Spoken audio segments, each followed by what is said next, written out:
j'ai voulu m'intéresser en fait à une confrontation sociale improbable. De façon générale, il y a un mépris des aristocrates pour les nouveaux riches parce qu'il y a aussi un sentiment de déclassement par rapport à des nouveaux riches qui sont en fait les plus riches. Mais en même temps, ces gens-là se côtoient.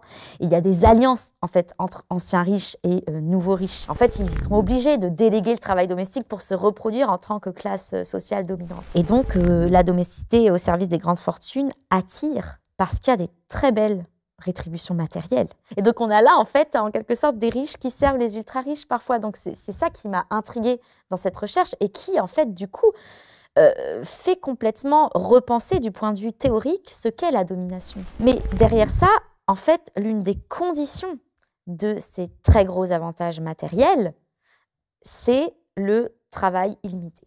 Quand on ramène finalement les 5 000 € ou les 10 000 € par mois au nombre d'heures effectivement travaillées, on en est à des salaires beaucoup moins attrayants. C'est des gens qui sacrifient leur vie personnelle, qui souffrent physiquement, psychologiquement de la situation. C'est un homme en fait qui s'est fait travestir en femme parce que son employeuse ne voulait être servie que par des femmes. En l'occurrence, cette famille faisait porter des couches à Florent et aux autres domestiques qui travaillaient avec lui pour lui éviter de perdre du temps à aller aux toilettes. Une domestique qui a dû se faire amputer, en fait, elle a caché sa maladie à ses employeurs par peur en fait de se faire licencier parce qu'elle n'était plus apte physiquement à retravailler. Les domestiques femmes que j'ai rencontrées m'ont presque toutes rapporté des situations de harcèlement, voire de viol, dans des expériences qu'elles ont eues professionnelles.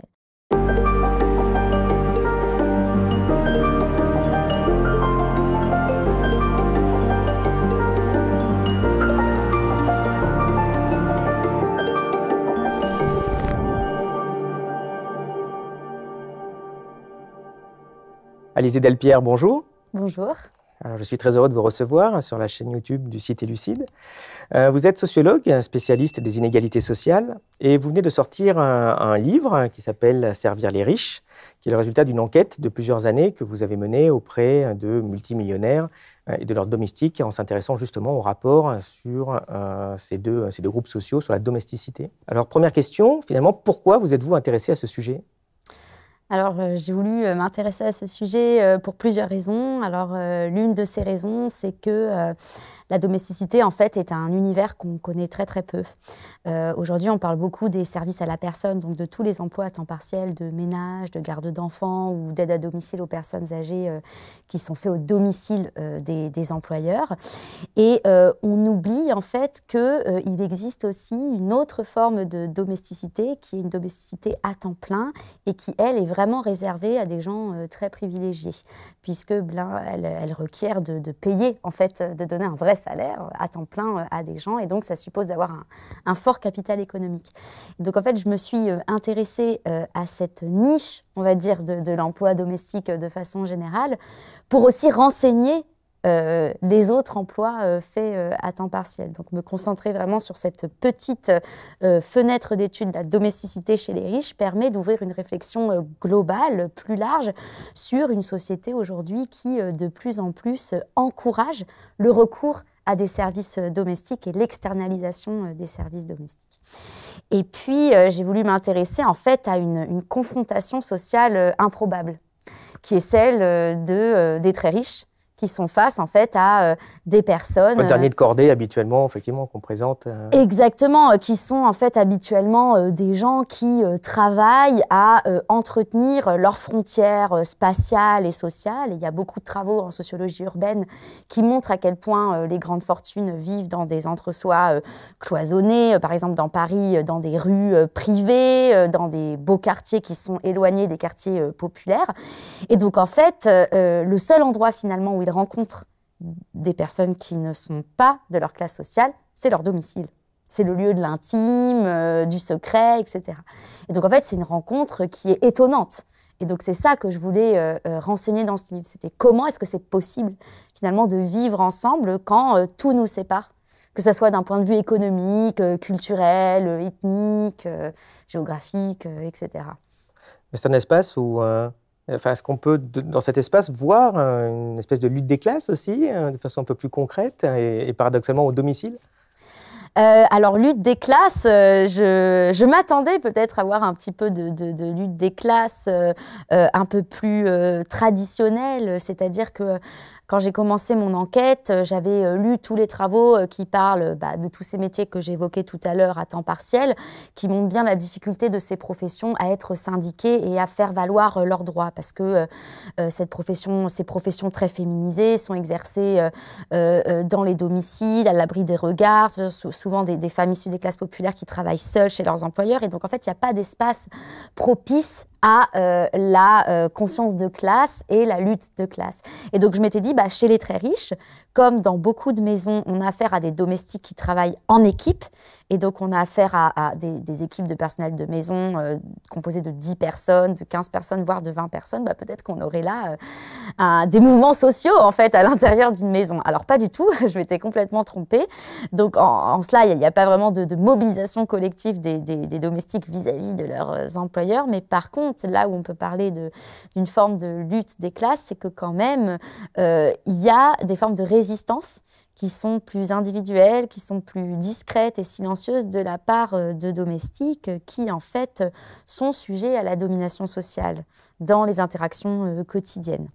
Et donc, vont parfois essayer de se dégager des marges de pouvoir, des marges de négociation pour se faire leur place et pour tirer profit aussi de cette condition de domestique.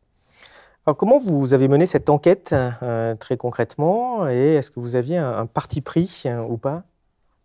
Alors, mon parti pris, il était méthodologique, c'est-à-dire qu'en tant que sociologue, moi, je m'attache vraiment à faire du terrain et donc à aller à la rencontre des gens, donc que ce soit par entretien. Donc, j'ai réalisé un certain nombre d'entretiens, à la fois avec des domestiques et à la fois avec des grandes fortunes. Et ça, c'était aussi un parti pris assez fort dans l'enquête d'avoir les deux points de vue, parce qu'en fait, on a beaucoup d'enquêtes sociologiques sur les classes populaires qui se centrent uniquement sur le point de vue des classes populaires, ou alors des travaux qui se centrent uniquement sur le point de vue des classes dominantes. Et moi, j'avais vraiment envie de traiter d'un objet avec ces deux points de vue, en prenant ces deux points de vue au sérieux et pas en considérant que être domestique, c'est totalement stupide, parce que, comme l'ont dit certaines personnes à qui j'ai pu raconter mes sujets de recherche, oh, c'est bizarre que des gens veulent être les larbins des riches. Donc, c'était, voilà, le parti pris, c'était de ne pas juger, en fait, les personnes qui sont attirées par ces métiers-là, et d'essayer de comprendre pourquoi, en fait, ils sont attirés. Et puis, du côté des très riches, c'était aussi l'objectif de ne pas penser qu'il ne s'agit que juste d'un artifice, d'un caprice de riche que d'avoir des domestiques, mais essayer de comprendre en fait pourquoi les dominants pensent ce qu'ils pensent et font ce qu'ils font.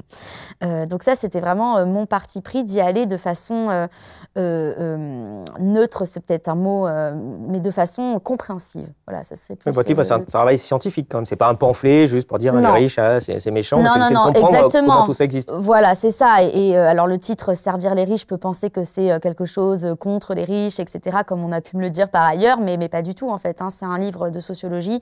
Si j'avais voulu écrire un pamphlet contre les riches, j'aurais pas eu besoin de faire des années d'enquête, je pense. Voilà. Donc là, non, c'était le but, c'était vraiment de comprendre cette relation en partant du principe que s'il existe toujours de la domesticité à temps plein chez les grandes fortunes, c'est qu'il y a des intérêts réciproques. C'est qu'il y a des intérêts du côté des dominés, du côté des dominants, et que tout ça forme des relations complexes qu'il faut déceler, justement.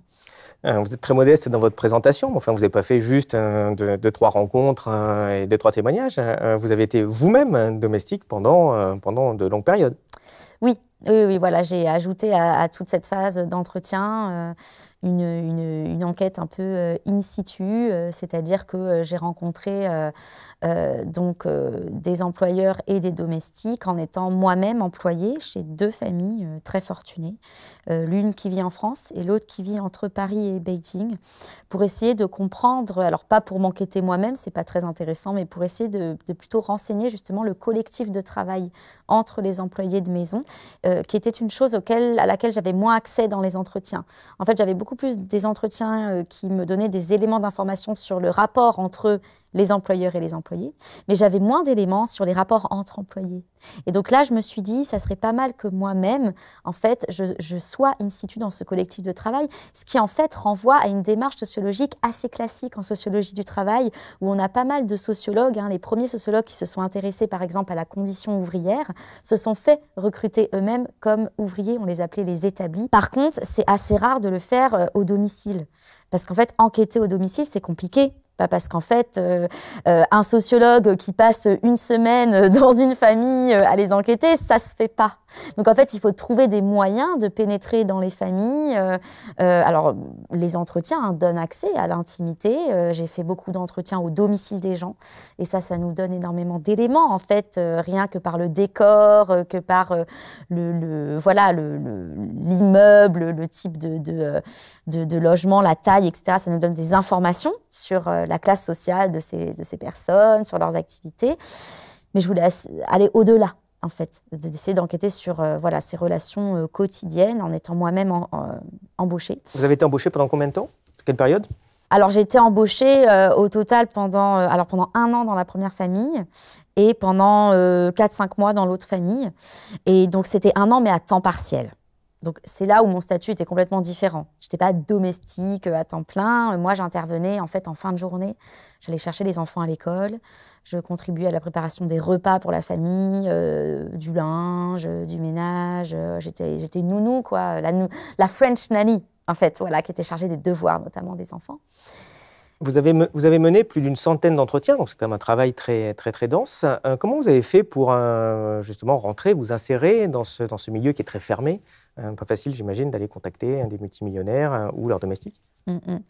Alors en effet, c'était un peu un challenge de pouvoir pénétrer ces univers-là. Alors l'inconvénient, c'est que c'est difficile à pénétrer parce que les très riches, comme on l'a dit tout à l'heure, travaillent à fermer leurs frontières. Mais en même temps, une fois qu'on est dedans, j'ai pu circuler par bouche à oreille assez aisément finalement, car dès que j'avais rencontré monsieur un tel ou madame une telle, ces personnes-là, à partir du moment où elles m'ont fait confiance et ont vu que l'entretien était quelque chose oui, professionnel, quoi, professionnel, avait apprécié ce moment. Il y a pas mal de gens que les sociologues interrogent qui apprécient finalement de se livrer aux sociologues. C'est des espaces de parole qui sont rares.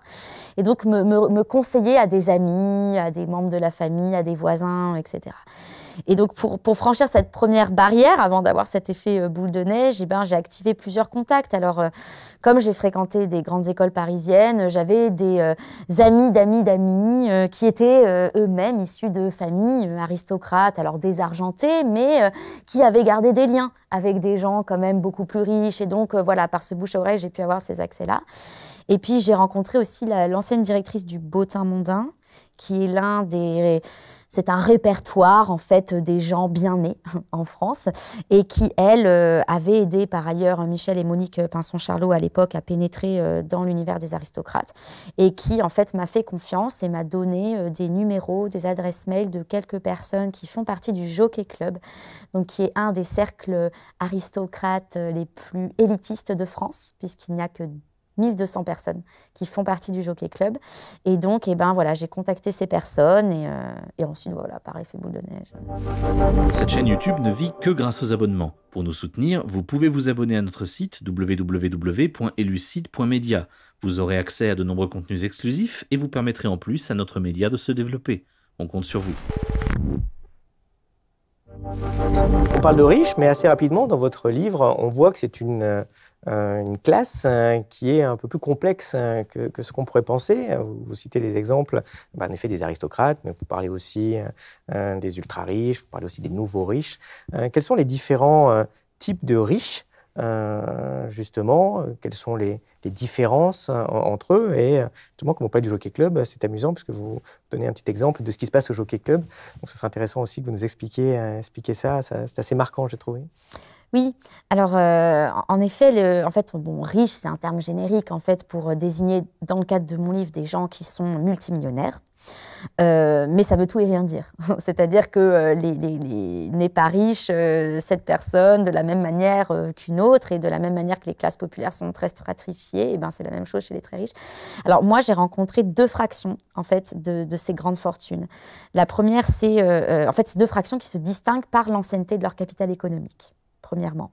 Donc, on a les héritiers, qui sont les membres de l'aristocratie.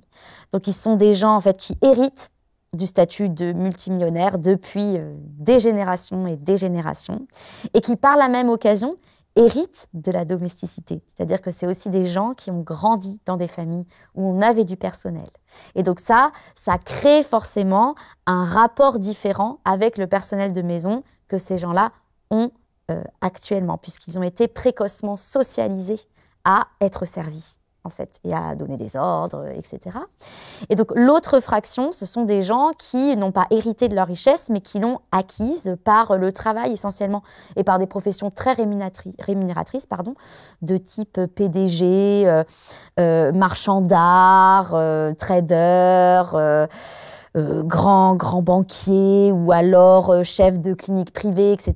Et donc, en fait, ces personnes-là sont les premiers de leur lignée familiale à avoir le statut de multimillionnaire. Donc, en fait, voilà, les riches peuvent se distinguer entre eux par l'ancienneté du capital économique, qui donne lieu, en fait, à des façons d'être, des pratiques aussi, et des loisirs, et des manières de faire un petit peu différentes. Par exemple, voilà, les aristocrates fréquentent certains cercles qui leur sont réservés, comme le Jockey Club. Donc, au Jockey Club, on peut être servi aussi par l'équivalent d'une domesticité, des serveurs, voilà, qui jouent le rôle de majordome au Jockey Club, et qui servent les hommes qui sont dans ce cercle mondain, puisque les personnes qui appartiennent au Jockey Club ne sont que des hommes. Les femmes ne sont interdites dans ce cercle mondain. Mais il existe aussi d'autres cercles, comme l'Interallié, le Rotary Club, l'Automobile Club, qui, eux, sont des cercles qui sont plus ouverts aux nouveaux riches, justement. Et donc, en fait, même si ces gens-là, finalement, se distinguent par l'ancienneté de leur capital, par leur pratique, c'est-à-dire que, de façon caricaturale, souvent, on dit que l'aristocratie prône plutôt la sobriété, des goûts plutôt neutres, avec des vêtements plutôt sobres, etc. Et les nouveaux riches ont une consommation plus ostentatoire, sont ceux qui ont les grosses voitures, qui ont les sacs Vuitton et Chanel multicolores. Bon, c'est une caricature, mais qui a une forme de vérité, hein, et on le voit aussi dans les quartiers dans lesquels ces deux populations habitent, mais en même temps, ces gens-là se côtoient. Et il y a des alliances, en fait, entre anciens riches et nouveaux riches. Et c'est ça qui est intéressant, c'est que c'est un univers qui se critique aussi, qui se clive, mais qui en même temps... Vous donnez des exemples, en effet, où ils se critiquent entre eux, ce qui est assez amusant. Vous les qualifiez d'ailleurs de classe rivale et complice, finalement. C'est une jolie formule. Justement, la rivalité, ça se manifeste comment? Je parle du Jockey Club, en fait. Ce que je trouve intéressant, c'est d'expliquer, c'est comme un petit club. Alors, bon, il y a 1200 personnes, c'est pas si petit, mais enfin, voilà, c'est limité. Mais à l'intérieur, ils sont tous très riches. Vous voyez apparaître des nouveaux groupes, en effet, qui se créent et qui se distinguent, avec en particulier l'aristocrate qui va dire ouais, moi je suis pas nouveau riche, là, regarde, c'est des parvenus, ils connaissent rien. C'est ça qui est assez amusant de voir, qu'il y a même une espèce de mépris de classe dans ces surclasses. Oui, exactement. Alors, au Jockey Club, bon, c'est tous des aristocrates, ils se considèrent comme vraiment le pur souche, entre guillemets. Donc, il n'y a pas de nouveaux riches au sein du Jockey Club, mais par contre, les membres du Jockey Club, en effet, fréquentent des nouveaux riches. Et donc, il y a une forme de mépris pour les nouveaux riches. De façon générale, il y a un mépris des aristocrates pour les nouveaux riches, parce qu'il y a aussi un sentiment de déclassement par rapport à des nouveaux riches qui sont en fait les plus riches. Parce qu'une partie aujourd'hui de l'aristocratie est quand même désargentée. Alors moi, ce n'est pas ces gens-là que j'ai rencontrés. Moi, j'ai vraiment rencontré les aristocrates millionnaires, mais au Jockey Club, il y a des aristocrates qui ne sont pas du tout millionnaires et qui sont des gens qui n'ont plus beaucoup d'argent, en fait, qui gardent le titre d'aristocrate, qui sont des comtes, etc., mais qui n'ont plus beaucoup d'argent. Et en fait, du coup, il y a une peur d'être remplacés par les nouveaux riches, qui sont ceux qui, aujourd'hui, détiennent vraiment le capital économique. Et ça, c'est une réalité. Hein. Vous rapportez un témoignage où un aristocrate, justement, qui se plaignait un peu de cette arrivée de nouveaux riches, a expliqué que, de toute façon, déjà, même sa mère, dans sa culture, lui disait « Attention, mon fils, faut qu'on voit que tu es riche Mais il ne faut pas qu'on sache à quel point tu es riche. On ne doit pas savoir que tu es très, très, très, très riche. Ça ne se fait pas. Alors que chez Nouveau Riche, au contraire, il faut montrer qu'on est très, très riche. C'est une différence aussi qui est assez intéressante. Oui, exactement, parce que chez l'aristocratie, il y a cette idée que ce n'est pas la richesse qui vous fait aristocrate, c'est votre nom, c'est votre sang, c'est votre famille et c'est votre façon d'être, vos savoir-faire, vos savoir-être. Et donc, chez l'aristocratie, il y a vraiment une volonté, en fait, de perpétuer une certaine manière de parler, une certaine manière de s'habiller, de se cultiver, etc. Et ça se voit même par le recours à des domestiques. En fait, les aristocrates, beaucoup plus que les nouveaux riches, sont très attentifs dans l'éducation, les manières de parler de leurs domestiques, vont même leur apprendre parfois des choses, vont même les cultiver, les initier à l'art, etc. Alors que chez les nouveaux riches, eh bien, ce sont quand même des personnes en fait, qui ne sont pas issues du pôle culturel des classes sociales, mais donc du coup plus du pôle économique, et qui, eux, vont devoir montrer leur légitimité à appartenir aux classes dominantes par le fait qu'ils aient de l'argent. Et donc, vont consommer, leur stratégie de distinction ne va pas se jouer sur la distinction de type culturel ou par rapport à une bienséance donnée, mais plutôt par rapport au matériel, en fait, par l'argent, en fait. Et donc, et notamment par le recours à des domestiques. Et c'est vraiment chez les nouvelles fortunes qu'on trouve le plus grand nombre de domestiques. Pour citer un exemple extrême, qui n'est pas révélateur de la moyenne, mais j'ai été dans une très très grande maison sur la Côte d'Azur où il y avait 75 employés de maison à temps plein, donc c'est l'équivalent d'un hôtel en fait. Et là, c'était vraiment une grande villa qui appartenait avant tout à des nouveaux riches. Et donc c'était dans cette idée de surenchère et de montrer qu'on a les moyens d'entretenir un personnel nombreux. Alors que l'aristocratie va vivre sa richesse de façon beaucoup plus discrète, entre guillemets. Ce qui n'empêche d'avoir des aristocrates qui ont une dizaine de domestiques chez eux. Mais voilà, il ne va pas y avoir... Alors justement, passons au domestique. Alors c'est quoi concrètement un domestique ?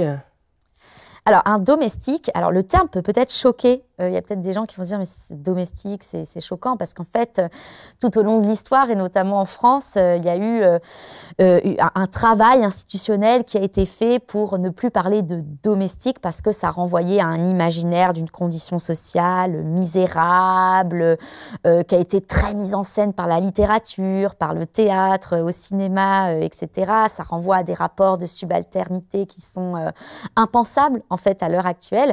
Et pourtant, moi, j'ai voulu utiliser le terme de domestique, non pas pour justement me moquer de ces personnes-là ou pour renvoyer uniquement à la misère de leurs conditions, parce qu'il n'y a pas qu'une misère dans leurs conditions, mais pour en fait mettre en valeur le fondement, la racine même de ce terme, qui est le mot domus, qui signifie la maison. Et en fait, ce qui caractérise vraiment la domesticité, c'est le fait de travailler dans la maison, et pas n'importe laquelle, dans la maison, dans le domicile de ses employeurs. Et donc, un domestique, c'est une personne qui travaille au domicile de ses employeurs pour prendre en charge les tâches domestiques, de soins ou plus largement familiales. Mais justement, au niveau de ces domestiques, est-ce qu'il y a un profil type de race, d'âge, de genre, de classe ? Alors, chez les très riches, il y a une diversité de profils. Et c'est ça qui m'avait beaucoup intéressée quand j'ai commencé mon enquête, c'est que c'est très différent du coup des services à la personne à temps partiel qui concernent les classes moyennes en France, où là, on a vraiment le profil type qui est celui de la femme, issue de l'immigration, des classes populaires, très peu diplômée et qui en fait va être femme de ménage parce qu'elle ne va pas trouver d'autres emplois qui lui sont favorables. Alors que chez les très riches, on retrouve non seulement ce type de personnes, ce profil-là, qui est plutôt mis à des tâches subalternes. Donc ce sont les femmes qui font le ménage, qui peuvent faire le linge, la cuisine, etc.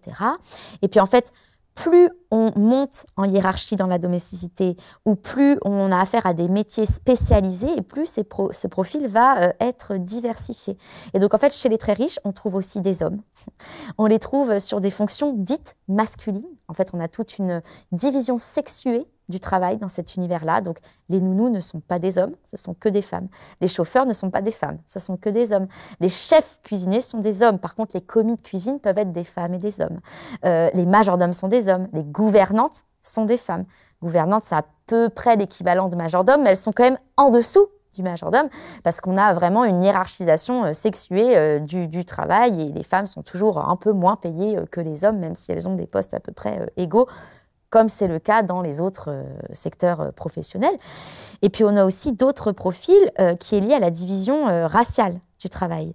C'est-à-dire que les personnes issues de l'immigration sont plutôt mises aux tâches subalternes, dures physiquement, alors que plus on va dans les métiers de supervision, donc gouvernante, majordome, femme de chambre, plus ça va être des gens qui vont avoir des nationalités de pays européens et qui vont être plus concrètement des blancs. Voilà. Et donc ça diversifie énormément les profils qui travaillent dans la domesticité.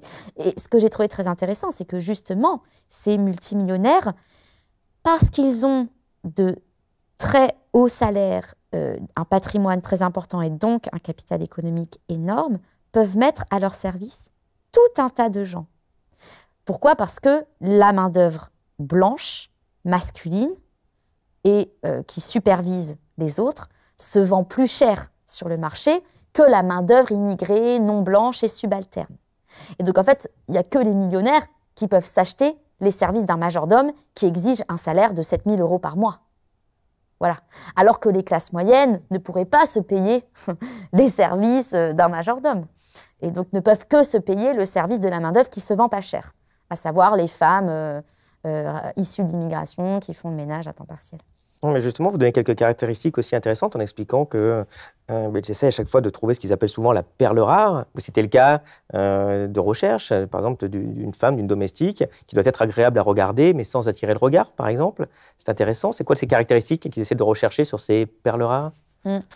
Alors, en effet, il y a tout un enjeu dans le recrutement en fait, du personnel de maison qu'on comprend justement par ce qu'on disait au début, par le fait que en fait, les nouveaux riches comme anciens riches ont recours à des gens qui ne leur ressemblent pas, à des gens qui sont vraiment des étrangers sociaux, du point de vue de l'origine sociale, ethnique, etc.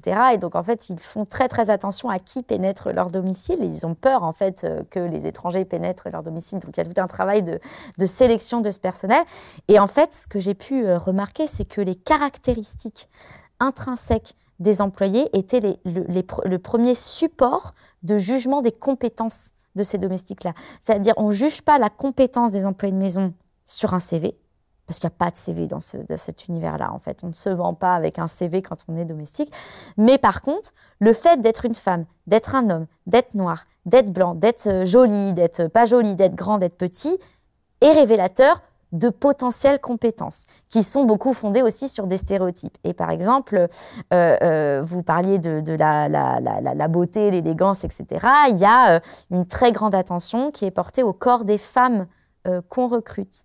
Parce qu'une femme qui va être jugée selon le goût bourgeois, hein, je dis bourgeois comme terme générique des millionnaires, selon le goût des riches, des bourgeois, une femme qui va être jugée trop belle va pouvoir faire trop de concurrence en fait avec les autres femmes multimillionnaires, etc. Ou va pouvoir faire l'objet de potentielles séductions dans le collectif de travail. Et donc, on ne voudra pas recruter des femmes trop belles parce qu'on estime que du coup, elle fera moins bien le travail parce qu'elle sera plus occupée à séduire ses collègues qu'autre chose. Bon, ce qui est un stéréotype. Et donc, du coup, voilà, c'est un exemple, en fait, pour montrer à quel point on est attentif à ce que sont, en tant qu'individu, les personnes. Si on parle de la couleur de peau, ça, c'est un très, très grand facteur de sélection, qui est l'un des premiers facteurs de sélection avec le genre. C'est-à-dire qu'on va, par exemple, beaucoup apprécier d'avoir des nounous noirs pour s'occuper de petits enfants en bas âge, parce que les millionnaires vont avoir une représentation stéréotypée et raciste, en fait, des qualités des femmes noires, qui seraient des femmes très maternantes, qui seraient destinées à enfanter et donc à s'occuper des jeunes enfants, etc., et qui seraient en plus des femmes robustes physiquement et donc qui peuvent soulever les poussettes, porter les bébés, etc. Et ça renvoie vraiment à un imaginaire post-colonial aussi, qui est d'ailleurs plus globalement véhiculé dans la société française sur les personnes noires. Vous citez même l'exemple d'un Algérien, justement, qui explique qu'il veut jouer au Kinder. Pourquoi ? Oui, oui. Et comment ça se passe? En effet, c'était un de mes collègues, du coup, quand moi-même j'étais recrutée dans une des familles, qui lui était algérien et qui, en fait, n'avait pas spécialement d'affinité avec la culture algérienne telle que cela représentait ses employeurs, nos employeurs, qui eux avaient une représentation très stéréotypée des Algériens, qui pensaient que tous les Algériens mangeaient du couscous et aimaient les pâtisseries orientales et chantaient du rail, enfin voilà. Et en fait, lui, Rachid, se mettait constamment en scène en performant sa race. On dit ça en sociologie, c'est-à-dire en montrant en fait les bons côtés de l'Algérien tel que se le représentent de façon stéréotypée ses employeurs. Et donc en fait par exemple, il parlait avec un accent alors qu'il n'avait pas du tout d'accent. Il chantait du rail alors qu'il déteste le rail. Enfin, moi, il me le disait, c'est ridicule ce que je fais, mais enfin bon, je leur donne ce qu'ils veulent. Et en fait, tout ça montre à quel point les domestiques sont conscients en fait de cette racialisation de leur qualité, de cette sexuation de leurs compétences, et donc donnent aux employeurs ce que les employeurs veulent voir. Et ça, c'est très intéressant parce que dans le recrutement, il y a tout un jeu comme ça des domestiques qui mettent en scène des manières d'être ou de faire qui ne sont pas du tout les leurs, en fait. Et justement, comment ça se passe, le recrutement? Comment on les trouve, ces personnes-là? Comment ils trouvent un emploi? Comment ils sont mis en relation? Alors, le recrutement passe beaucoup par réseau d'interconnaissance. Il existe aujourd'hui des agences ou des écoles de formation destinées à placer les domestiques chez les riches, mais en fait, très peu de multimillionnaires font appel à ces agences et très peu de domestiques passent par ces intermédiaires du marché. En fait, tout se fait en gré à gré, en fait, directement. Et donc, typiquement, quand on veut recruter une perle rare, comme le disent les multimillionnaires, eh ben, on demande à son voisin, à sa voisine en l'occurrence, à ses oncles, à ses tantes, à ses grands-mères, si elles ont, oui dire d'une bonne domestique. Voilà. On demande à ses employés aussi domestiques. Et donc, en fait, on a des domestiques qui qui sont des véritables agences de recrutement à elles seules, en fait, et qui savent mobiliser tout un réseau de domestiques prêts à aller servir les très riches. Et du côté des domestiques, cette pénétration dans l'univers des grandes fortunes se fait beaucoup par réseau ethnique, en fait. C'est-à-dire qu'on a le réseau des domestiques philippines qui se donnent leurs contacts. Donc, quand il y en a quelques-unes qui travaillent dans les beaux quartiers, eh ben, elles peuvent être des points de chute, en fait, pour d'autres Philippines nouvellement arrivées en France qui vont être orientées, en fait, dans les beaux quartiers. Et c'est la même manière pour les femmes originaires d'Amérique latine, d'Afrique subsaharienne. On a aussi un marché de la nounou ivoirienne sur lequel avait notamment travaillé ma collègue Caroline Ibos, qui a travaillé sur les nounous ivoiriennes des squares parisiens, donc qui montrait bien comment elles se recrutent en elles. Donc c'est vraiment quelque chose qui se fait par bouche à oreille. Et est-ce qu'il y a des formations, des diplômes ou non, ça prend sur le tas? Alors, il existe des formations, en fait. Il existe des formations de majordome et de gouvernante, notamment internationales, dans lesquelles j'ai pu aller enquêter, qui ne font pas partie, j'en ai pas parlé dans le livre, mais ça fait partie de mon enquête de façon plus générale, qu'on appelle des Butler Academy. Donc, Butler, c'est dire majordome, des écoles de majordome pour apprendre à servir les très riches. Mais en fait, ces écoles-là, elles ont une place vraiment mineure sur le marché mondial de la domesticité des grandes fortunes. En fait, les multimillionnaires estiment qu'ils sont les seuls compétents à pouvoir recruter les personnes aptes à les servir. Et en fait, ça s'apprend d'être employeur. On a tout un apprentissage, en fait, dans l'entre-soi des grandes fortunes, des femmes notamment, puisque ce sont les femmes qui sont chargées de recruter le personnel, qui se livrent entre elles leur technique, en fait, de sélection du personnel. Vous donnez d'ailleurs un témoignage assez édifiant sur cet exemple-là, d'un recrutement, où donc il y avait une femme riche qui voulait embaucher une domestique et qui a demandé conseil à sa cousine à Dubaï, qui lui a conseillé une Philippine. Donc la Philippine est venue du bout du monde pour venir, et donc le recrutement a été assez édifiant finalement. Oui, exactement. Les grandes fortunes en vont même à faire venir, en fait, des domestiques de l'étranger. Surtout que là, la domestique philippine venait de Dubaï. Donc, en fait, normalement, c'est un peu régulé, en fait, les migrations et l'immigration à Dubaï. Et donc, ça a été fait un petit peu sous sous le manteau, parce que ces personnes-là connaissaient des gens très haut placés dans le gouvernement, etc., et ont pu faire venir en fait la Philippine sans papier, etc., à Paris. Et elle est restée 2 jours en fait pour être mise à l'épreuve, et en fait elle n'a pas été prise parce que finalement l'employeuse a jugé qu'elle était trop feignante et qu'elle était trop séductrice, potentiellement trop séductrice. Et ça c'est intéressant parce qu'en fait le jugement qui est fait sur certaines domestiques par rapport à ce que je parlais tout à l'heure de la séduction, etc., est un jugement qui est avant tout fait sur les femmes originaires des pays asiatiques. Enfin, séductrice, vous expliquiez que c'était, soi-disant, très moussé, elle avait du rouge à lèvres en particulier. Non, mais exactement, exactement. Séductrice, c'est pas du tout... Il faut le préciser, parce que sinon, j'en redire, c'est sûr que si elle était en train de séduire le mari, bon, elle va pas le prendre. Je dois le préciser, c'est-à-dire que ça relève plutôt d'une peur et d'un fantasme de l'employeuse, parce que séductrice, quand j'ai essayé de faire expliciter ça à l'employeuse, elle m'a dit, bah oui, elle avait du rouge à lèvres rouge et un vêtement qui lui collait un peu trop à la peau. Donc, ça passait pas. Alors, en contrepartie de ces contraintes qu'on va d'ailleurs un peu développer par la suite, il y a aussi des salaires qui sont parfois très importants. Mais vous expliquez aussi que si on les ramène au nombre d'heures travaillées, c'est loin d'être astronomique. Qu'en est-il justement dans ce milieu-là ? Alors oui, quand on sert les multimillionnaires, on peut espérer avoir un très très haut salaire. C'est-à-dire que moi, j'ai pu constater des salaires qui s'échelonnent entre 2 000 et 12 000 euros. Pour les majordomes les mieux payés. Et donc, c'est directement indexé sur le statut, en fait, sur le métier, le grade dans la hiérarchie des domestiques.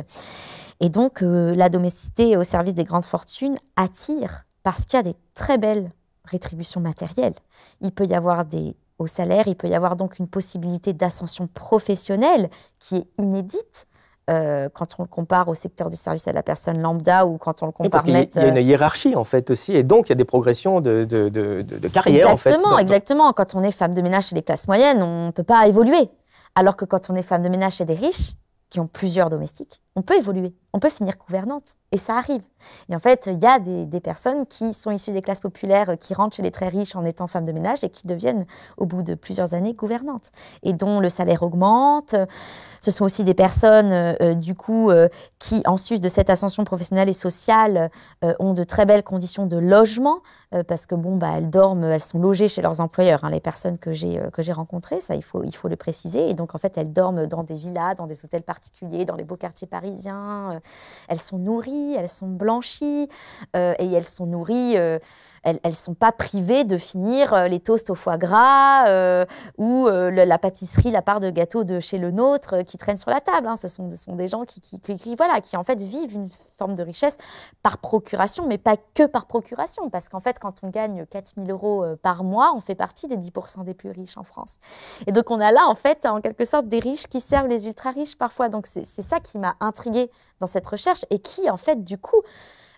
fait complètement repenser du point de vue théorique ce qu'est la domination. Et en fait, là où le bas blesse, par contre, c'est que derrière ces très fortes rétributions matérielles qui sont le principal facteur d'attractivité dans la domesticité, et on peut le comprendre, enfin, on peut comprendre des gens qui ont envie de gagner. C'est d'ailleurs le principal attrait du travail en général, la rémunération. Hein, exactement, c'est le principal attrait du travail. Et puis, il y a aussi la valorisation d'être auprès de gens qui cumulent les succès économiques, sociaux, qui sont des gens quand même intéressants, cultivés, etc. Et donc, en fait, c'est valorisant d'aller servir ces gens-là. C'est plus valorisant d'aller faire le ménage chez eux que chez moi, en fait. Enfin, donc, en fait, on comprend que ces gens-là soient intéressés. Mais derrière ça, en fait, l'une des conditions de ces très gros avantages matériels, c'est le travail illimité. Et là, on se retrouve dans des univers, finalement, où les domestiques, parce qu'aussi, ils dorment et ils vivent chez leurs employeurs, ont une situation propice à leur dévouement sans limite. Et donc, en fait, j'étais face à des domestiques qui, certes, gagnaient très bien leur vie, étaient très contents pour ça, mais qui, en même temps, étaient épuisés parce qu'en fait, ils pouvaient être corvéables de jour comme de nuit. Avec des employeurs qui, du coup, parce qu'ils payent beaucoup leurs domestiques, se sentent libres de leur demander à 3 h du matin un verre de lait, de leur demander à 5 h du matin d'affréter un jet pour partir sur un coup de tête aux Seychelles, etc. Et donc, quand on ramène finalement les 5 000 € ou les 10 000 € par mois au nombre d'heures effectivement travaillées, ben là, on en est beaucoup moins, on en est à des salaires beaucoup moins attrayants. Hein, non, c'est quasiment le taux du SMIC. Enfin, un taux du SMIC de 7 h du matin à minuit le soir, ça vous fait 4 à 5 000 € par mois. Hein. Exactement, voilà, on en est au taux horaire du SMIC. Au taux horaire du SMIC, exactement. Et puis au-delà de ça, on en est quand même à au-delà de cet aspect purement économiste, en fait, il y a aussi psychiquement, je dirais même, et corporellement, un sentiment de redevabilité chez les employés de maison qui se sentent tellement gâtés par leurs employeurs, par les salaires ou par les cadeaux, j'en ai pas parlé, qui peuvent être de grande valeur. Et donc, du coup, les domestiques se sentent paradoxalement redevables. En fait. Et donc, c'est un peu inversé. On n'a plus là juste une relation salariale où on paye la personne pour son travail, mais là, on a vraiment une relation de don contre don où les salariés se sentent redevables des employeurs. Donc c'est vraiment une logique comme ça qui...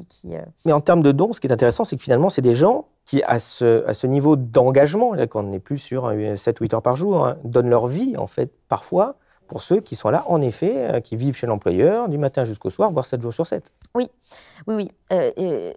J'ai vraiment été frappée. Alors, en lisant les historiennes de la domesticité, on voit en quoi la domesticité, pour une certaine fraction des classes populaires féminines, était soit un métier de passage qui était un tremplin vers ensuite d'autres métiers ou vers le statut de femme au foyer, ou était alors vraiment des métiers dans lesquels on faisait carrière. Et alors, avec toute cette littérature qui montre à quel point les domestiques, en fait, sont dévoués à leur famille et non pas de famille, etc. Et en fait, j'ai été frappée de retrouver ça à l'époque contemporaine, avec la différence que beaucoup de domestiques que j'ai rencontrés, notamment femmes, ont une famille. Elles ont des enfants, soit qu'elles ont laissés au pays, et ça c'est très frappant pour les Philippines notamment, et les femmes issues des pays d'Amérique latine qui en fait émigrent en France pour le travail, c'est des migrations de travail, et qui laissent en fait leurs époux et leurs enfants au pays et qui envoient tout leur salaire à leurs époux et leurs enfants, et donc pour lesquels la famille française est la famille de leurs employeurs. Et puis, on a aussi des gens qui ont des enfants en France et qui parfois peuvent avoir le droit d'être avec leurs enfants sur leur lieu de travail. Donc, j'ai aussi rencontré des employeurs qui hébergeaient en fait la famille de leurs domestiques, toujours pour s'assurer que malgré la parentalité, on puisse quand même se dédier à son travail. Et puis, il y a aussi le cas de ces jeunes hommes qui veulent faire carrière dans la domesticité, qui sont plutôt des gens diplômés d'écoles hôtelières, voire d'écoles de commerce, et qui rentrent au service des très riches pour être les managers en fait, des très riches, et donc pour être plutôt manager, majordome ou personal assistant, etc., et qui managent les autres domestiques, et qui, eux, en fait... sont un peu les équivalents des jeunes cadres qui rentrent dans les grosses boîtes de conseil et qui se dévouent au travail pour faire carrière et qui donc renoncent en fait à toute forme de vie amicale, familiale à côté. Et c'est assez intéressant à analyser parce que ces gens-là ne s'en plaignent pas forcément, enfin le présentent à la sociologue que je suis comme un choix de vie et valorisent le fait que leurs employeurs sont aussi leur seule famille et du coup qu'ils nouent des relations d'amitié, voire quasi familiales avec leurs employeurs. Voilà. Et à ce sujet-là, d'ailleurs, vous développez le concept d'illusio de la domesticité, c'est quoi ? Ouais. Alors l'illusio, c'est un concept que j'emprunte à Pierre Bourdieu, qui disait que l'illusio, c'était croire que le jeu en vaut la chandelle. C'est jouer le jeu dans un univers donné, jouer les règles du jeu, parce que, aussi difficiles que soient ces règles, on est convaincu qu'il y a des intérêts en fait, à jouer le jeu. Et donc, dans le cadre de Pierre Bourdieu prenait l'exemple, en forgeant son concept d'illusio, du champ académique. Il disait, voilà, dans le champ académique, on ne tient en tant qu'universitaire uniquement par des rétributions symboliques, parce que de toute façon, on ne gagne pas d'argent quand on est universitaire, enfin très très peu d'argent, et donc en fait, si on reste dans le jeu académique, c'est uniquement parce qu'on a l'impression que symboliquement, c'est un statut prestigieux, etc. Et donc, dans la domesticité, il y a de ça, il y a du symbole, mais il y a aussi du matériel. Ce qui tient les domestiques, c'est les rétributions dont on a parlé, les cadeaux, les hauts salaires, mais c'est aussi la conviction, et là, on est plus dans l'illusio symbolique telle que l'a décrit Pierre Bourdieu, qu'ils sont utiles aux très riches, qu'ils font partie de l'univers des riches, qu'ils sont membres de la famille des riches, que les riches s'attachent à eux et qu'ils sont le support même de la réussite des grandes fortunes. Et donc, en fait, c'est ça qui les fait tenir. Et alors, il y a une forme de réalité dans cette illusion. Ce n'est pas qu'une illusion. Parce que, en fait, ce que je montre dans le livre, c'est que les domestiques sont la condition même de la reproduction des classes dominantes. C'est-à-dire que sans leur personnel de maison, les très riches ne pourraient pas continuer à travailler autant, à aller autant faire des soirées avec leurs collègues ou leurs amis, ne pourraient pas autant s'adonner aux loisirs, à la sociabilité qu'ils ont s'ils devaient nettoyer leurs 700 mètres carrés tous les week-ends ou s'occuper de leurs 3 enfants. En fait, ils seront obligés de déléguer le travail domestique pour se reproduire en tant que classe sociale dominante. Et ça, les domestiques en ont conscience. Et donc, ils ont l'impression d'être investis de cette très lourde tâche qui est la reproduction sociale des très riches. Mais en même temps, là où on est dans l'illusion, c'est qu'en fait, à tout moment, les très riches peuvent se séparer d'eux. Et c'est là où ils se rendent compte que c'était un peu un leurre, toute cette interdépendance. En fait, il n'y a pas vraiment l'interdépendance a ses limites, c'est-à-dire que les domestiques sont beaucoup plus dépendants du salaire des très riches que les très riches sont dépendants de leurs domestiques, parce qu'en fait, ils peuvent recruter facilement un autre domestique. En fait, il y a une interdépendance de fonction, mais pas de personne. Oui, il y a besoin de la bonne, mais si c'est plus Manuela, ce sera Carmen ou ce sera une autre. C'est ça l'idée, en fait. Vous avez tout à fait raison. Et d'ailleurs, vous évoquez des prénoms, un des exemples révélateurs. Parce que vous les citez très souvent, bien sûr. Voilà, c'est ça, un des exemples très révélateurs de ça, c'est qu'il y a des familles où les domestiques ont toujours le même prénom. C'est-à-dire que, et ça montre à quel point cette main-d'œuvre est essentielle d'un point de vue structurel pour faire tenir la maison, mais pas de point de vue individuel. C'est-à-dire qu'on va complètement dépersonnaliser les domestiques avec des employeuses qui, par exemple, veulent que leur femme de ménage s'appelle Carmen. Voilà. Et donc, toutes les femmes de ménage qu'elles vont remplacer successivement, quand il y en a une qui part à la retraite ou quand elles en licencient une, vont avoir pour prénom Carmen. Et ça, en fait, ça fait mesurer aux domestiques à quel point ils ne sont que de la main-d'œuvre. Mais c'est très ambivalent parce qu'en même temps, il y a aussi dans l'interaction énormément de moments de complicité, en fait, entre les millionnaires et leurs domestiques. C'est très ambivalent et c'est ça que j'avais envie de montrer dans le livre, c'est qu'on n'est pas, et c'est pour ça que je parle d'exploitation dorée.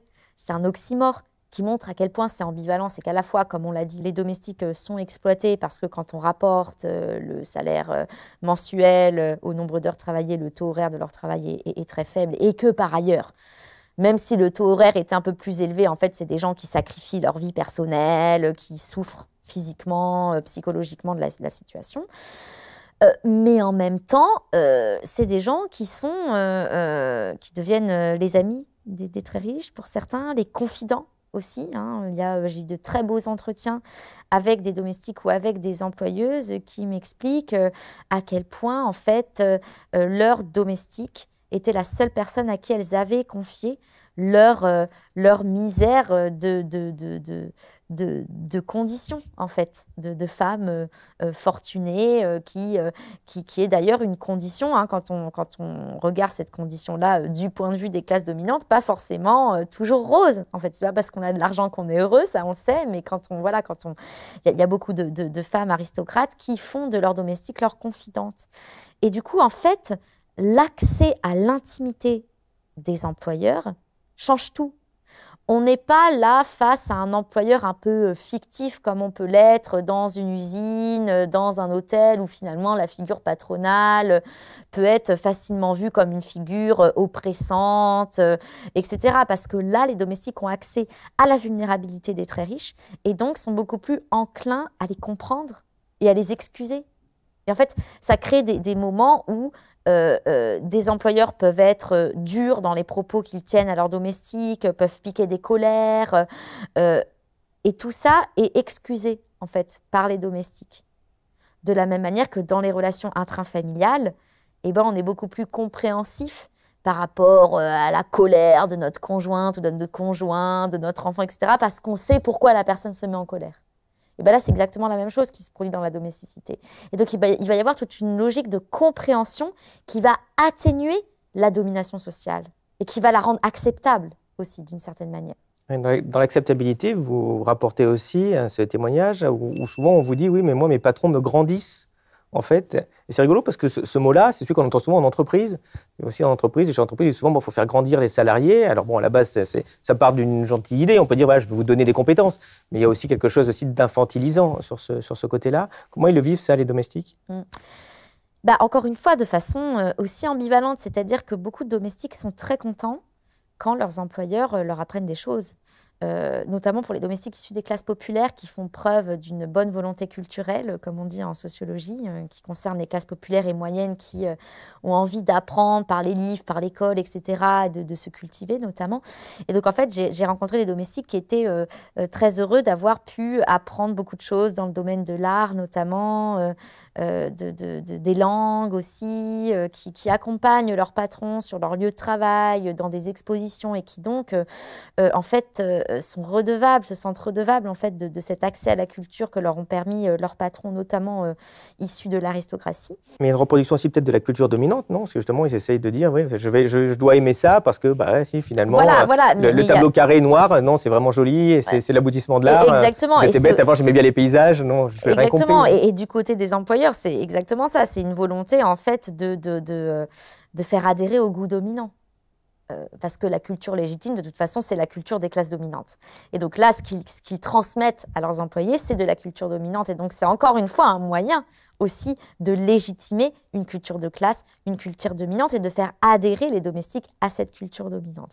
Dominante au sens de domination, pas forcément dominante dans la population, parce que la plupart de la population a une culture. On est d'accord, dominante au sens même de la légitimité, de référentiel.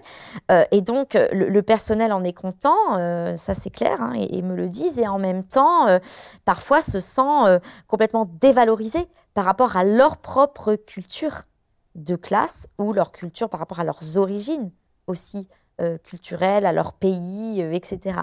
Avec cette idée chez les employeuses que les domestiques issus de l'immigration, il faut les former à la culture française, ce sont des gens qui connaissent rien à la culture française. Il y a un très gros mépris aussi des femmes et des hommes qui sont de confession musulmane.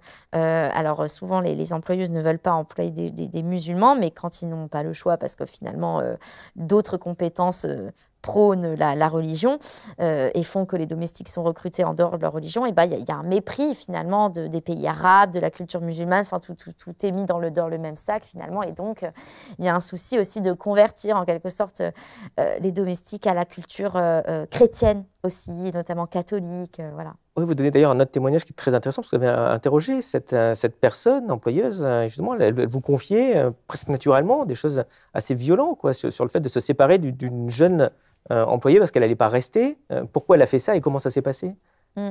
Alors, dans ce cas-là ou dans d'autres cas, les employeuses parfois anticipent aussi le départ de leurs employés. Et donc là, il y a un jeu aussi de domination et de réaffirmation en fait, de la domination sociale qui est que les employeurs veulent garder la face et préfèrent licencier avant que les domestiques partent. Et donc quand elles sentent en l'occurrence que les domestiques peut-être sont en train de chercher un autre travail parce qu'elles en ont eu oui dire par d'autres personnels ou qu'elles sont plus du tout dans leur travail et donc se disent « oulala, elle va bientôt me lâcher, etc. » Et elles veulent anticiper ça et donc sont parfois prêtes à licencier et à faire partir les domestiques. Et en fait, c'est parfois très violent pour les employeuses elles-mêmes parce qu'en fait, elles s'obligent à se séparer de domestiques qu'elles aiment, en fait, qu'elles apprécient.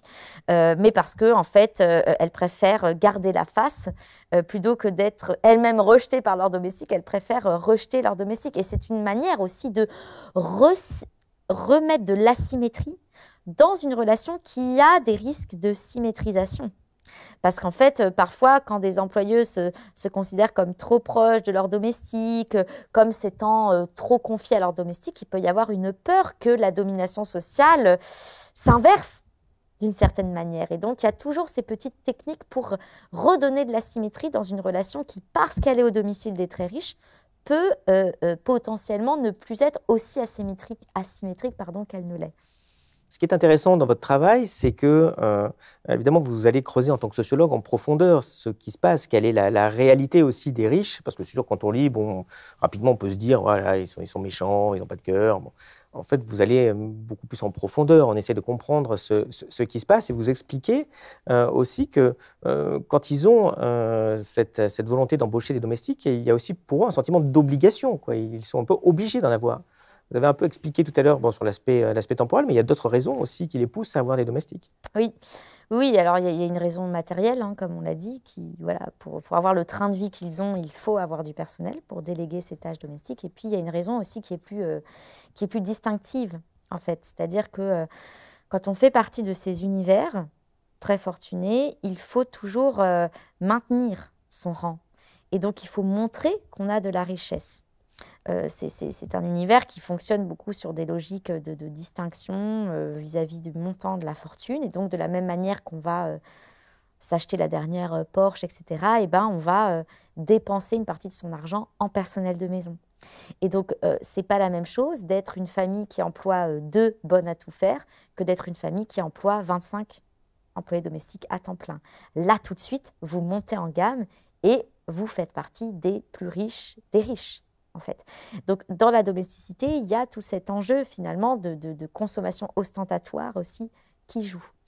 Consommation ostentatoire, qui est un terme que je reprends à Veblen, hein, qui lui-même, alors à partir d'analyses historiques sur l'aristocratie et sur l'aristocratie, sur la noblesse de cour aussi, expliquait comment finalement il fallait gaspiller, entre guillemets, son argent en vêtements, en mets, en festivités, pour montrer qu'on avait tellement d'argent qu'on pouvait se permettre de ne pas compter et de le gaspiller. Alors là, ce n'est pas vraiment du gaspillage, parce que ce qu'on remarque quand même chez les grandes fortunes contemporaines, c'est qu'elles rationalisent beaucoup leurs dépenses. Hein. J'ai des collègues qui travaillent sur les stratégies de contournement fiscal des millionnaires qui montrent très bien que ces gens-là veulent optimiser leurs dépenses, leur fiscalité et donc ne dépensent pas, ne gaspillent pas leur argent. Néanmoins, il y a une partie de cet argent qui est consacrée aux biens de luxe. Et donc, les domestiques sont un bien de luxe. Et dans l'exemple que vous citiez tout à l'heure des 70 domestiques sur la Villette de la Côte d'Azur, il y a quand même une partie de ce que Veblen, qui était encore sociologue il y a 2 siècles maintenant, ouais. Appelait le gaspillage ostentatoire. C'est aussi pour montrer qu'on est très riche et je peux me permettre de faire ça. D'ailleurs, je vous renvoie sur Elucide, on a la fiche de lecture de l'ouvrage majeur de Veblen, Théorie de la classe de loisirs, qui est vraiment très intéressant à lire pour comprendre comment fonctionnent ces classes supérieures. Oui. Exactement. Où il parle justement de la classe de loisirs. Chez Veblen, c'est plutôt la bourgeoisie montante, en fait, justement, et non pas seulement l'aristocratie, mais les jeux de concurrence avec cette nouvelle bourgeoisie.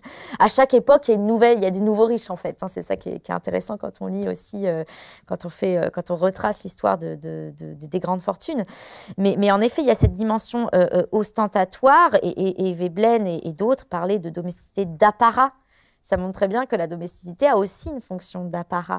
Alors, il y a un aristocrate que j'ai rencontré qui vit donc dans une région en France qui a un grand château et qui donc a plusieurs employés de maison et qui s'offre en fait les services d'un gardien rosier.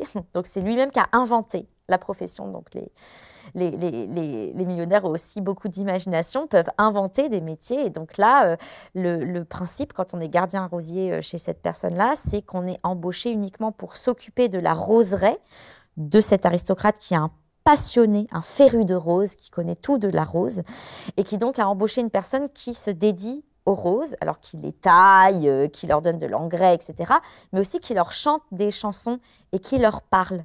Et en fait, il s'inspire de toute une littérature en botanique qui consiste à parler à ces plantes pour leur diffuser des bonnes ondes, etc. Il y a tout un courant en botanique de personnes qui prônent ces techniques de culture, en fait, de la rose. Et donc, cet aristocrate est passionné par ça. Et donc, voilà, il a affaire à un gardien rosier. Alors, ça fait beaucoup rire le quartier. Et en même temps, pour avoir discuté de cette personne avec le voisinage, à la fois ça fait rire et en même temps, les gens l'admirent en fait. Ils se disent c'est quand même le comble du raffinement d'avoir un gardien rosier. Alors finalement, les riches, on se rend compte qu'ils ont aussi, évidemment, on s'en doute bien, des caprices, parfois très étonnants. Vous donnez pas mal d'exemples dans le livre. Vous pouvez nous en raconter quelques-uns ? Oui. Alors, c'est caprice. Alors, c'est un terme qu'utilisent les domestiques eux-mêmes, hein. Je m'étais amusée, comme je l'évoque dans le livre, à faire une petite liste, en fait, avec une employée des différents types d'ordres, de consignes, en fait, d'exigences, on va dire ça, plutôt que caprice que dressent les riches. Et donc, il y en a plein. Et l'un d'eux, alors moi, un qui m'a beaucoup frappé, c'est peut-être pas le même qui vous a frappé, mais c'est le fait de préparer au petit déjeuner un œuf et demi au plat pour l'employeur. En fait, ça m'a vraiment interpellée et depuis que je me fais maintenant, quand je me fais des œufs au plat, je me pose toujours la question, j'ai cette image dans ma tête d'un œuf au plat et demi, parce que quand cette domestique m'en a parlé, une domestique était donc chargée de faire les omelettes du matin à la famille, elle me disait, bah lui, l'employeur, par contre, il prend un œuf et demi au plat. Et je me dis, mais comment c'est possible? Parce qu'en fait, le jaune d'œuf, il coule si on coupe l'œuf en deux. Et donc, elle m'avait expliqué toute la technique avec laquelle elle faisait juste griller une partie du jaune d'œuf au fond de la poêle pour que ça soit assez dur pour pouvoir ensuite couper le jaune d'œuf de façon à ce que ça coule pas vraiment. Enfin, c'était vraiment une technique que je trouvais incroyable. Et ça, je me suis dit, waouh! Parce qu'en fait, l'employeur aurait pu exiger 2 œufs et puis n'en manger qu'un œuf et demi. Mais non, là, il fallait un œuf et demi. Et puis, il y en a d'autres, des caprices, en fait. Il y a par exemple le fait d'avoir un feu d'artifice lors de son coucher.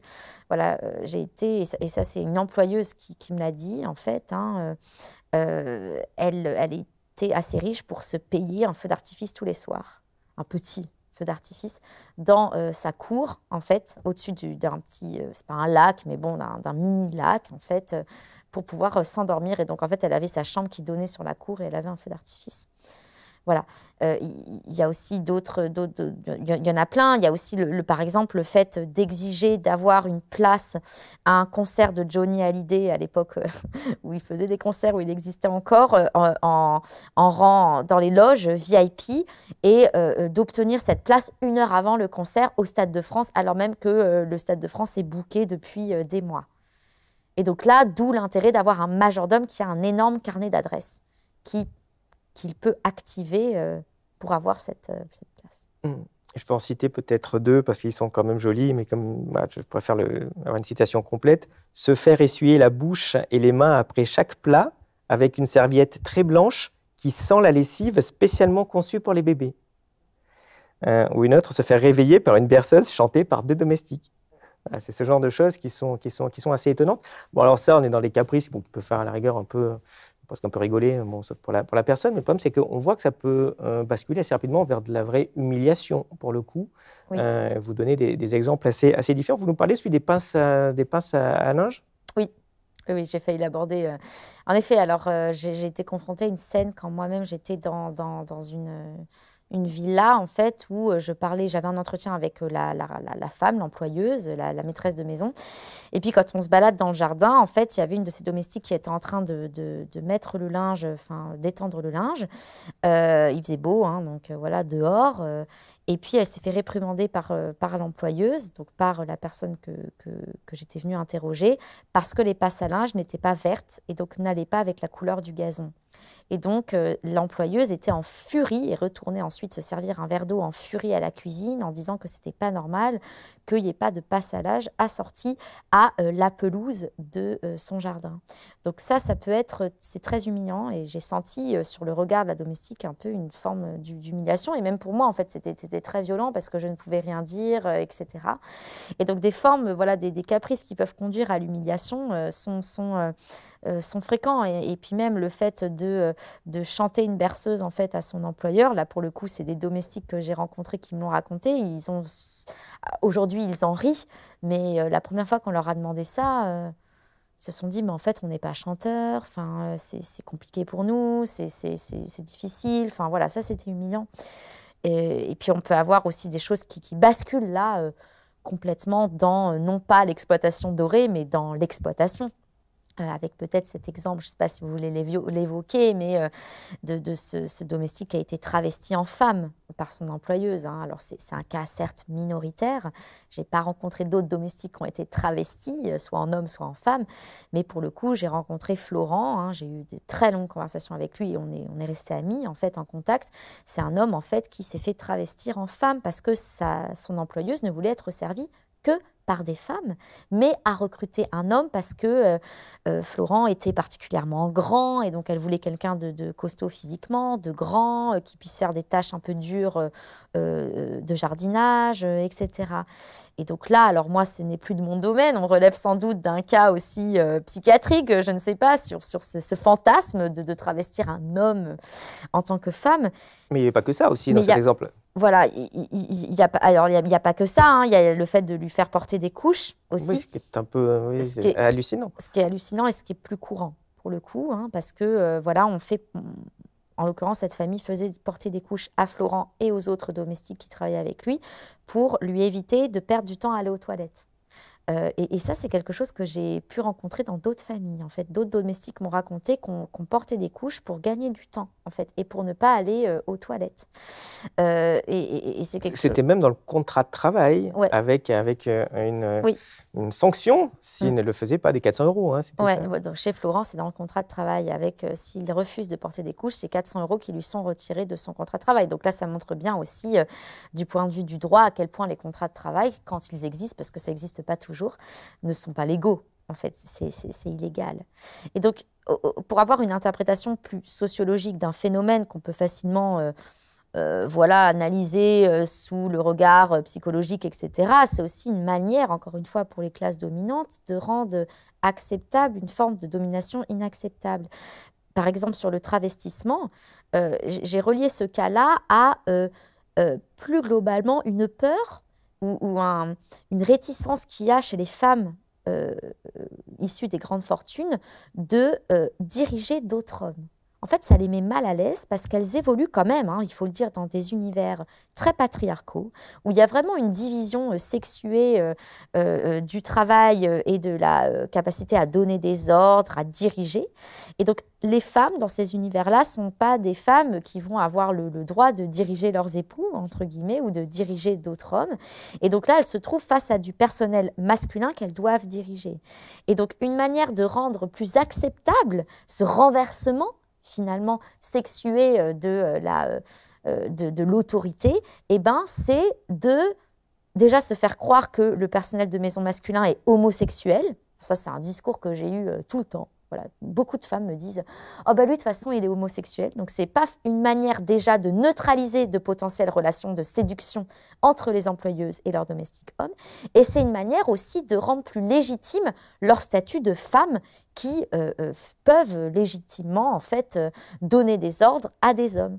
Et donc, une manière dont j'interprète ce travestissement, c'est en quelque sorte le paroxysme de cette prise de pouvoir des femmes sur des hommes dans un univers qui reste quand même très patriarcal. Alors là, on parle de pression psychologique morale, mais après, les corps sont aussi mis à l'épreuve. Et vous racontez encore l'histoire d'une domestique qui a vraiment payé cher son service.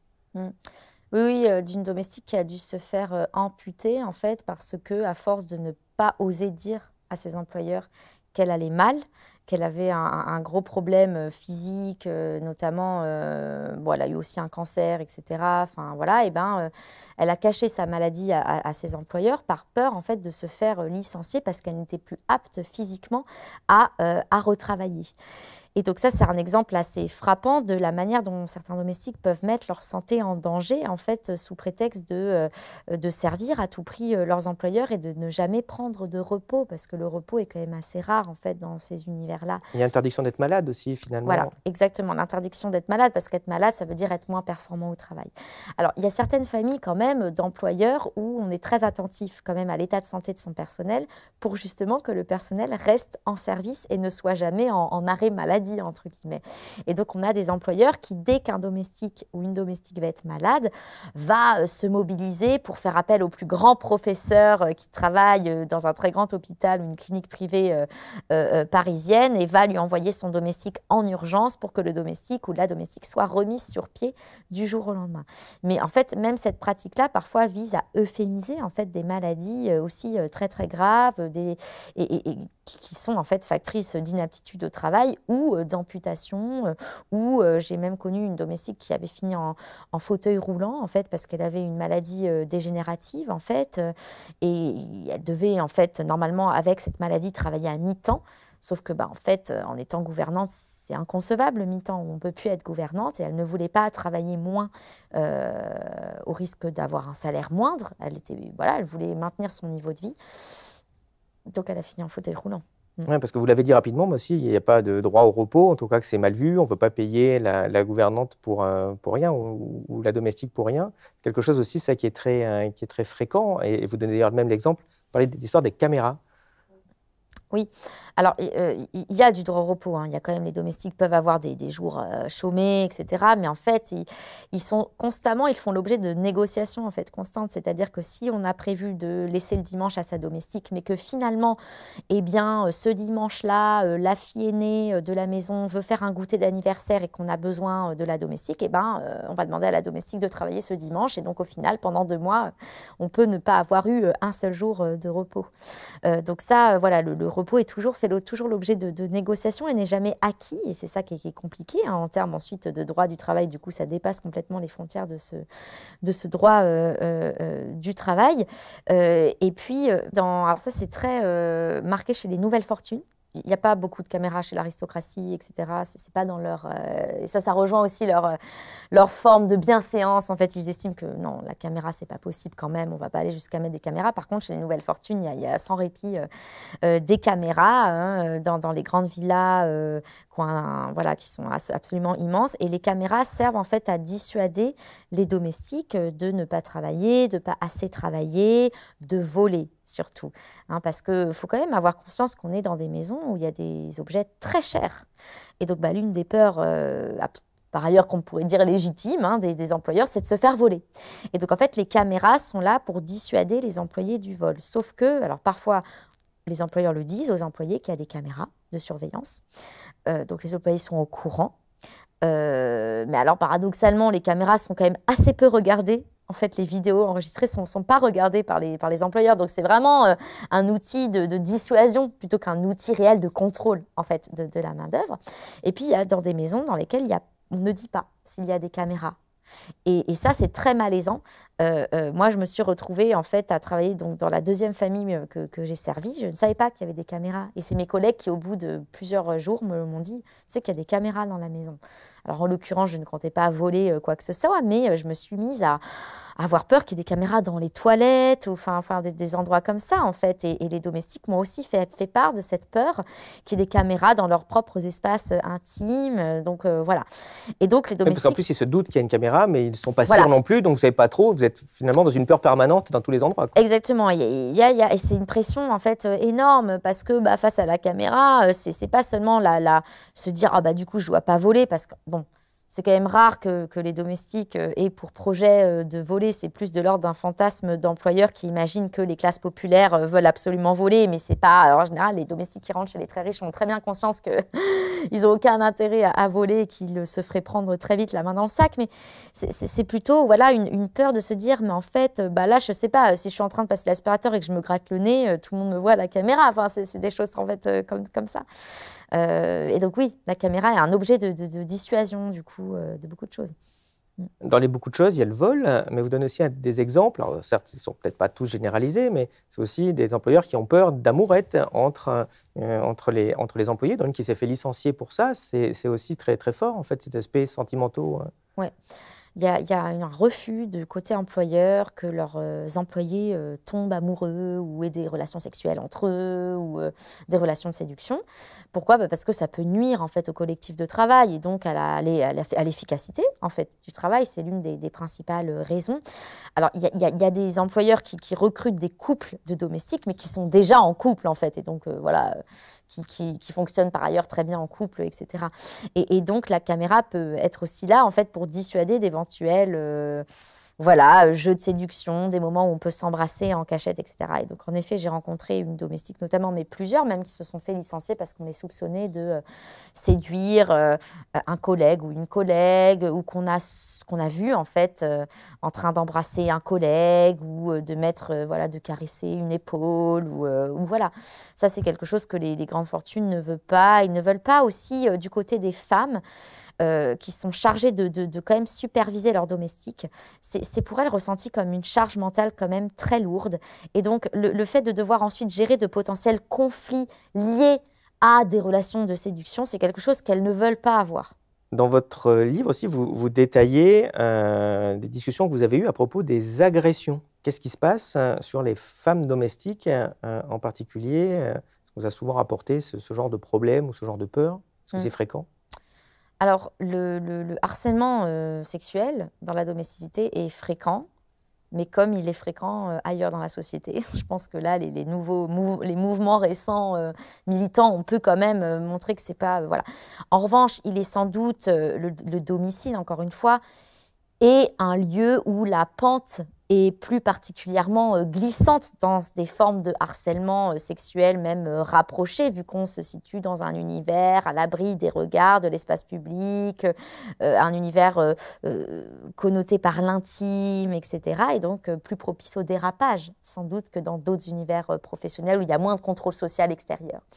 Et donc, moi, j'avais été frappée par le fait que les domestiques femmes que j'ai rencontrées m'ont presque toutes rapporté des situations de harcèlement moral ou sexuel, voire de viol, dans des expériences qu'elles ont eues professionnelles.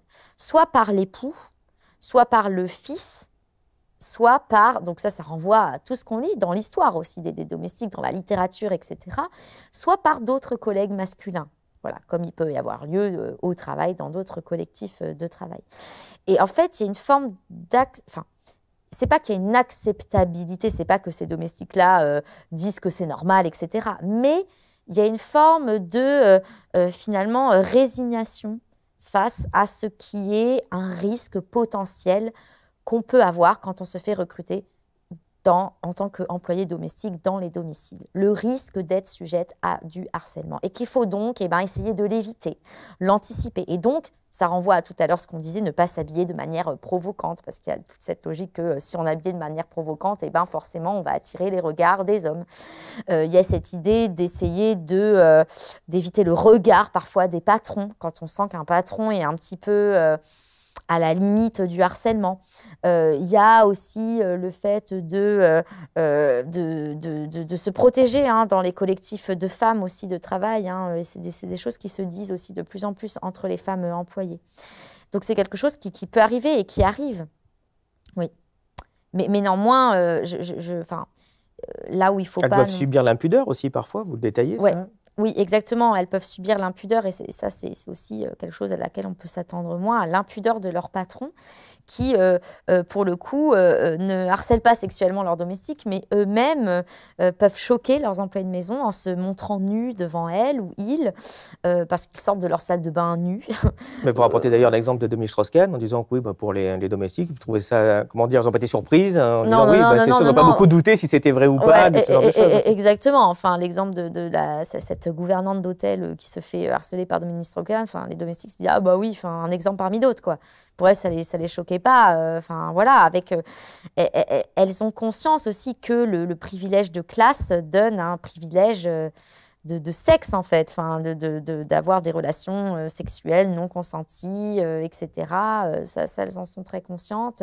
Et puis, il y a aussi cette frontière avec la pudeur des employeurs. C'est aussi lorsque Mariana, donc, qui est cette domestique que j'ai pu suivre, dont j'ai pu suivre le travail dans le logement de ses employeurs, etc., m'a raconté l'histoire d'un d'employeur qui faisait des orgies en fait, sexuelles plusieurs fois par semaine et dont elle devait nettoyer ensuite les fruits.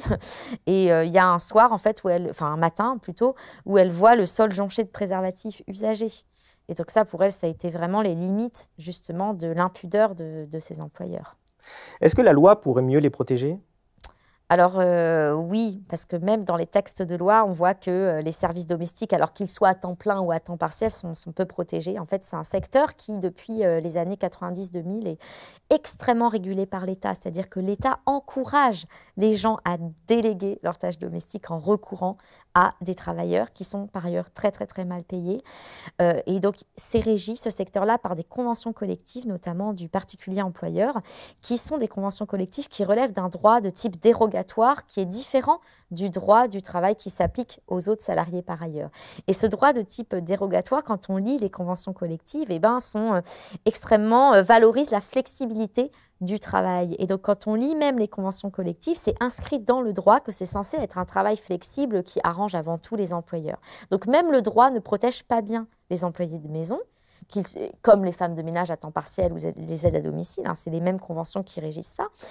Et par ailleurs, l'inspection du travail n'inspecte pas le domicile. Donc en fait, il n'y a aucune institution publique qui vérifie les conditions de travail que vous donnez aux employés de maison, etc. Et justement, il y a peut-être une façon d'améliorer les conditions de travail. On a beaucoup parlé de domestiques jusqu'à présent, parce qu'on a parlé de domestiques individuels. En fait, vous racontez, il y a aussi un collectif, vous avez employé le mot il y a quelques minutes, c'est-à-dire que souvent, il y a 3 domestiques, 5 domestiques, 10 domestiques, 20 domestiques, 70, vraiment, c'est un cas particulier. Mais comment ça se passe? Je dirais, est-ce qu'ils peuvent s'organiser pour améliorer leurs conditions, en termes de lutte sociale, finalement? Parce qu'il n'y a pas vraiment de syndicat, mais quand même, est-ce que ce collectif, il peut faire quelque chose? Est-ce qu'eux-mêmes, ils sont dans des visions de comment je défends mes droits? Est-ce que je peux saisir un juge quand je suis exploité? Qu'est-ce qui se passe? Alors, au sein des domestiques employés à temps plein chez les grandes fortunes, il n'y a pas de collectif de travail militant. Il y a un collectif de travail très pratico-pratique pour faire le travail domestique au quotidien, mais il n'y a pas de mobilisation collective. Pourquoi? Parce qu'en fait, c'est des univers quand même où les domestiques ont des intérêts très divergents à défendre selon leur statut social dans la hiérarchie de la domesticité. Et donc, en fait, entre la femme de ménage et la lingère et la nounou et le majordome et la gouvernante, il y a un monde, en fait. Ce sont des gens qui ne font pas partie des mêmes classes sociales, qui n'ont pas les mêmes origines culturelles, qui parfois parlent pas les mêmes langues, qui n'ont pas le même métier et qui donc ont des intérêts différents à défendre. Et donc, en fait, la base aussi d'une mobilisation collective, c'est de se reconnaître en tant que classe en soi et pour soi, qui a des intérêts collectifs à défendre en tant que classe sociale. Et en fait, les domestiques ne se reconnaissent pas en tant que classe sociale. Ils se reconnaissent en tant que groupe d'individus qui servent les très riches, mais pas en tant que groupe d'individus qui ont les mêmes intérêts à défendre pendant qu'ils servent les très riches. Et donc ça, en fait, ça invisibilise le collectif de travail, quand bien même les grandes fortunes font tout aussi pour faire en sorte qu'il y ait de la compétition entre les employés. Et est-ce que c'est accentué par le fait que le marché est très déséquilibré, parce qu'il y a évidemment beaucoup plus de demandes que d'offres? Exactement. C'est aussi parce que le marché est très déséquilibré. En fait, il y a beaucoup plus de gens aujourd'hui sur le marché du travail qu'il n'y a d'emploi de façon générale et qu'il n'y a d'emploi au service des très riches. Donc, du coup, il y a une compétition pour rentrer dans cet univers-là. Et donc, en fait, quand on y est rentré, quand on arrive à avoir quand même des conditions de travail qu'on estime confortables avec un bon salaire, on ne veut pas forcément sortir. C'est toute cette sorte de cage dorée, en fait, dans lesquelles sont pris les domestiques. Et donc, du coup, on n'a aucun intérêt à se mobiliser, à être militant et à être perçu comme un militant du point de vue d'employeurs qui s'attachent à ce que leurs domestiques soient loyaux. Et donc, la loyauté, c'est vraiment quelque chose qui forge l'éthos professionnel des domestiques. Et donc, en fait, revendiquer des conditions de travail de façon militante, syndiquée et collective, ça va à l'encontre de ce pourquoi ils sont embauchés chez les grandes fortunes. Après, ils le pourraient quand même, matériellement parlant, finalement. Surtout qu'on parle, en fait, on n'a pas de chiffre très précis de combien de personnes on parle. Bon, vous expliquez que ça se compte en milliers, mais bon, est-ce que c'est 5 000, 10 000, 15 000 En tout cas, c'est l'ordre de grandeur, donc c'est quand même assez réduit, ce qui évidemment complique aussi les tâches. Quand à la fin, ils finissent souvent par être licenciés, en tout cas arrêter de travailler pour ces plus riches, est-ce que l'illusion se dissipe de la domesticité? Un petit peu. C'est-à-dire que j'ai rencontré pas mal de gens qui m'ont dit « bon, c'est bon, je pars, en fait, c'est plus possible ». Finalement, je me suis rendu compte que que certes, il y avait des très bonnes rétributions du travail, mais que j'étais trop épuisée, que je ne pouvais pas non plus cautionner la manière dont les riches vivent, etc. Mais j'ai jamais eu de discours complètement franc de rejet, même en quittant cet univers professionnel, de ce milieu-là. Et pour vous donner un exemple, j'ai eu récemment un appel avec un majordome qui a lu mon livre, que je n'ai pas du tout interrogé, mais qui a lu mon livre, qu'il a offert à d'autres amis à lui, majordomes, et qui devait prendre sa retraite là au 31 décembre, et qui m'a dit voilà, moi j'aimerais écrire le tome 2 de votre livre, il s'appellerait Les riches, pour moi, c'est fini. Alors, ça m'a fait beaucoup rire et je lui ai dit, mais alors pourquoi c'est fini pour vous les riches? Alors, il m'a dit, non, mais j'en peux plus, c'est trop fatigant. Enfin, ça fait 10 ans que je travaille pour différentes familles sur la Côte d'Azur, je suis trop fatiguée. Mais en même temps, il ne disait pas, je regrette, c'était horrible, etc.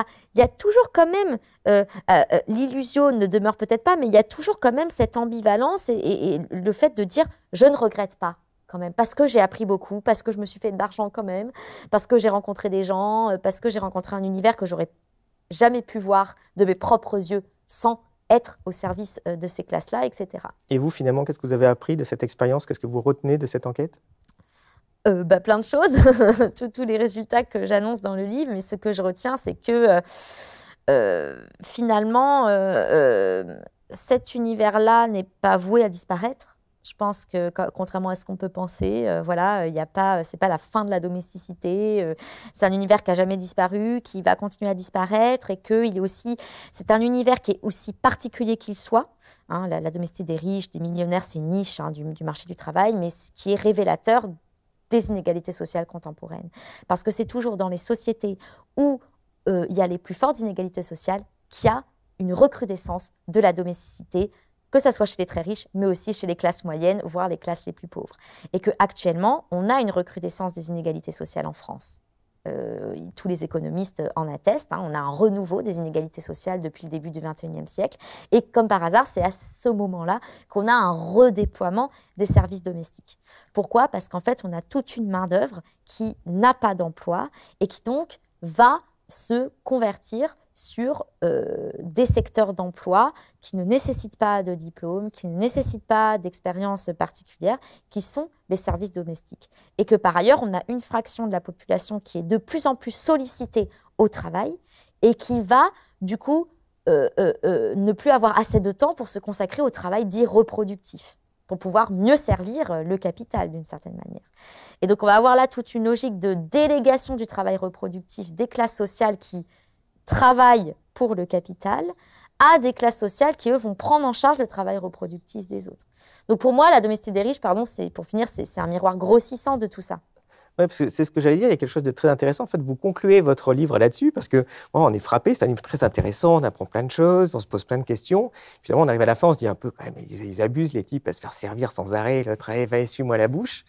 Puis votre dernier mot, c'est parler d'Uber et de Deliveroo.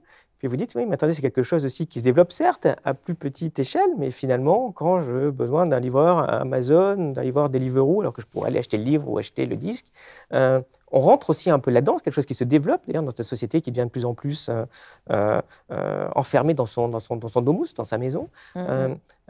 Pourquoi vous avez parlé de ça à la fin? Je parlais de ça parce que je ne voulais pas qu'en refermant le livre, les gens aient la même opinion qu'en l'ouvrant, c'est-à-dire de se dire, bon, ok, ça concerne que les grandes fortunes, c'est des gens tellement éloignés de notre réalité.